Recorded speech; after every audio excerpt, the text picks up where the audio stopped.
July 25 శ్రావణ మాసము శుక్రవారము. అందరు స్త్రీలు ఎదురు చూస్తున్న శుక్రవారము రానే వచ్చింది కదండి.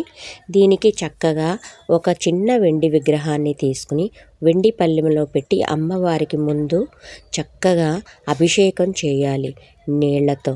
గంగా గోదావరి నర్మదా సింధు కావేరి జల్మేసితు స్నానం సమర్పయామి. అమ్మవారికి చక్కగా గంగతో స్నానం చేసిన తర్వాత పాలాభిషేకం, తేనెతో అభిషేకం, నెయ్యితో అభిషేకం, పంచదారతో అభిషేకం, అలాగే అందుబాటులో ఉన్న పండ్ల రసాలతో అభిషేకం, ఇవన్నీ పూర్తయిన తర్వాత అమ్మవారిని చక్కగా అలంకరించాను. చూసారా అండి ఎంత చక్కగా అలంకరించామో. చక్కటి పారిజాతాలు, అమ్మకి ఇష్టమైన కదంబాలు, సంపెంగలు అన్నిటితో గంధం బొట్టు పెట్టి చక్కగా కుంకుమ పెట్టి అమ్మవారిని అలంకరించి చక్కటి వెండి దీపాలలో నేతి దీపం, వెండి కుందులలో నేతితో దీపాలు వెలిగించాలి. అమ్మకి ఆవు నెయ్యి దీపాలంటే చాలా ఇష్టం అండి. కదంబ పుష్పాలు అలంకారంతో అమ్మ ఎంత అందంగా మెరిసిపోతున్నారో చూసారా అండి. అందుకని ఈ శ్రావణ మాసములో ఇంత చక్కగా పూజ చేసుకుంటే అంత చక్కగా అమ్మవారు అభయం ఇచ్చి మనతో ఉంటారు. చక్కగా ఒక పటాన్ని పెట్టుకుని మల్లెలు, చామంతులు, అమ్మకు చాలా ఇష్టమైన విరజాజులు, ఏదైనా సువాసన భరితమైన పుష్పాలను చక్కగా మాల కట్టుకుని అమ్మవారు పటానికి చక్కగా అలంకరించుకొని అమ్మవారి పటానికి కూడా గంధుమ కుంకుమ బొట్లు పెట్టి చక్కగా ఏం కావాలంటే అవి పండ్లు కాయలు, అలానే పండ్లు కాయలతోనే కాకుండా శ్రావణ మాసము మొదటి శుక్రవారము ఒక ప్రత్యేకత ఉండాలి కదండి. అందుకని అమ్మవారికి ఇష్టమైన పాలకడలిలో పుట్టిన అమ్మవారు కదా, పాలతో ఇష్టమైన చక్కటి పాయసం, పాలలో పాయసం చేస్తున్నప్పుడు అమ్మవారికి ఎంతో ఇష్టమైన ఆవు నీటి చుక్కను కూడా వేసి చక్కగా అమ్మవారికి దీపము ధూపము నైవేద్యము, ఎంత నిండుగా ఉన్నారో చూసారా అమ్మవారు. చక్కగా ఆ వెండి విగ్రహం ఆ దీపారాధనలో మురిసిపోతూ అమ్మవారు ఎలా ఉన్నారండి. ఇంకేముంది, మన నామగోత్రాలన్నీ చెప్పుకొని చక్కగా అమ్మవారికి పూజ చేసుకోవడమే. పూజ చేసుకున్న తర్వాత ఏదొస్తే అదండి, మనకి ఎలా వస్తే అలాగా. తల్లి నువ్వే ఉన్నావమ్మా అంటే అంతే. ఇలా ఈ శుక్రవారం పూజించడం వలన ఇంట్లో సుఖశాంతులు, ఐశ్వర్యము, సంపదలు కలుగుతాయని నమ్మకం.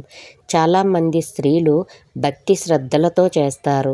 ఒక్క వరలక్ష్మి వ్రతం రోజని కాదండి, ఈ 4 వారాలు 5 వారాలు కూడా చక్కగా చేసుకుంటారు.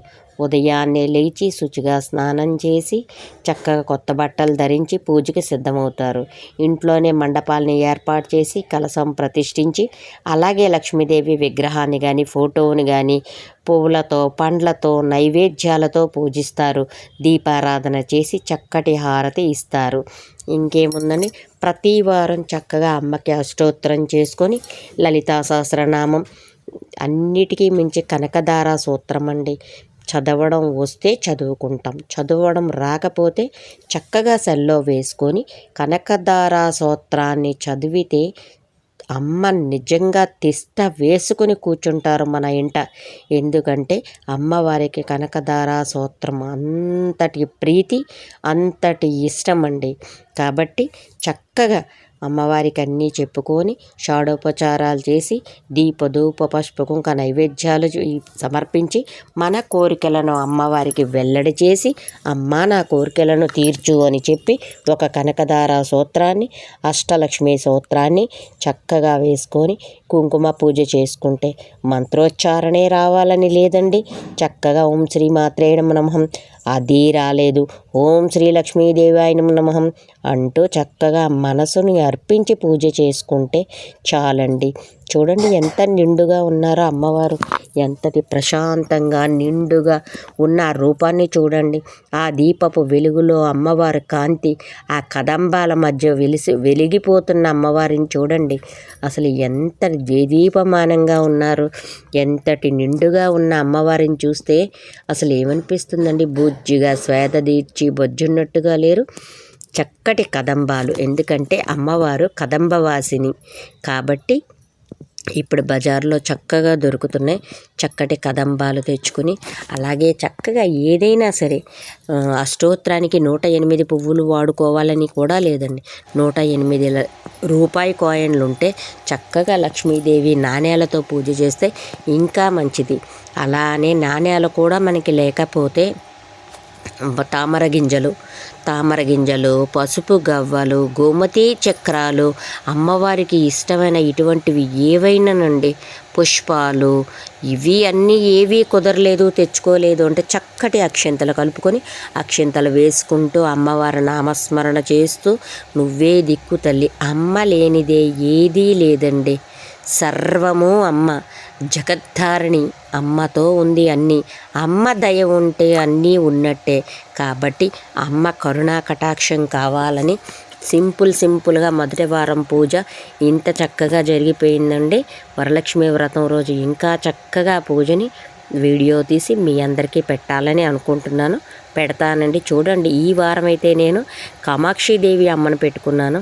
ఆ కామాక్షిదేవి అమ్మవారు ఎంత నిండుగా ద్వీపమానంగా నవ్వుతున్నట్టు చూస్తున్నారో చూసారండి. ఆ అమ్మవారు రూపురేఖలు ఎంతటి అందంగా ఉన్నాయో, చక్కగా కదంబాలతో, మల్లెలతో, విరజాజులతో, ఆ పుష్పాలతో అలంకరించిన తర్వాత అమ్మవారు ఎంత చక్కగా ఉన్నారంటే చాలా బాగున్నారు. చూడండి, అసలు పటానికి చేస్తున్నామా పూజ అన్నట్టు లేరు. అమ్మవారు సాక్షాత్ మన పక్కనే కూర్చున్నారనిపిస్తున్నారు. చూడండి, అమ్మవారు చక్కగా నవ్వుతున్నారు. పాలకడిలో లక్ష్మీదేవి తల్లి సర్వమంగళ మాంగళ్యే శివే సర్వార్థ సాధికే శరణ్యం త్రయంబకే దేవి నారాయణీ నమోస్తుతే. అమ్మలగనమ్మ ఆదిపరాశక్తి శ్రీ మహాలక్ష్మీ దేవత అని పసుపు కుంకాలతో చక్కగా అర్చన చేసుకుని అమ్మవారికి వచ్చిన నామాలన్నీ చదువుకొని, తల్లి నాకు, నా కుటుంబాన్ని, నా బిడ్డల్ని చల్లగా చూడు తల్లి అంటూ వేడుకుంటే, నేనున్నాను అంటే అభయం ఇచ్చిన, కరుణించి కాపాడు శాంతి స్వరూపిణి అండి అమ్మ. బిడ్డల్ని కాకపోతే ఎవరిని కరుణిస్తారు చెప్పండి. కాబట్టి అమ్మకి చక్కగా ఎవరు శక్తికి మేరకు వాళ్ళు ఏది ఉంటే అది అమ్మకి పెట్టి, ఏదీ లేకపోతే చక్కగా ఉద్ధరణితో గంగాజలాన్ని పెట్టి అందులో ఒక తులసి దళాన్ని వేసి, అమ్మ నా శక్తికి ఇది మాత్రమే సమర్పిస్తున్నాను, స్వీకరించు తల్లి అంటే అమ్మ అదే స్వీకరిస్తారు. మన దగ్గర ఏముంది, ఏం పెట్టేమో అనేది అమ్మకు తెలియదా? కాబట్టి మనసును అర్పించి, మనసుతో పూజించి, మనసుతో ధ్యానించి, మనసుతో స్మరించి, మనసునే అర్పించి అమ్మా నీవే దిక్కు అని ఏడుకుంటే అమ్మ దయ మన మీద ఉంటుంది, నిండుగా ఉంటుంది. మనకు మన కష్టాలని దూరం చేసి, మన కోరికలను తీర్చి, చక్కటి శ్రావణ మాసములో అమ్మవారిని కోరుకున్న కోరికలు అన్నీ తీర్చి చక్కగా మనకి అన్ని విధాలుగా అమ్మ సకల సౌకర్యములను కలుగజేస్తుంది. అందువల్ల అమ్మకు పూజ మనందరము చేసుకొని అమ్మ ప్రేమకు పాత్రులమవుదాం. మనం అమ్మని స్మరించుకుందాం, అమ్మని పూజించుదాం. తల్లి వరలక్ష్మీదేవి శరణమ్మ తల్లి శరణు. అష్టలక్ష్ముల్లోని అన్ని లక్ష్ములకు శతకోటి వందనం తల్లి.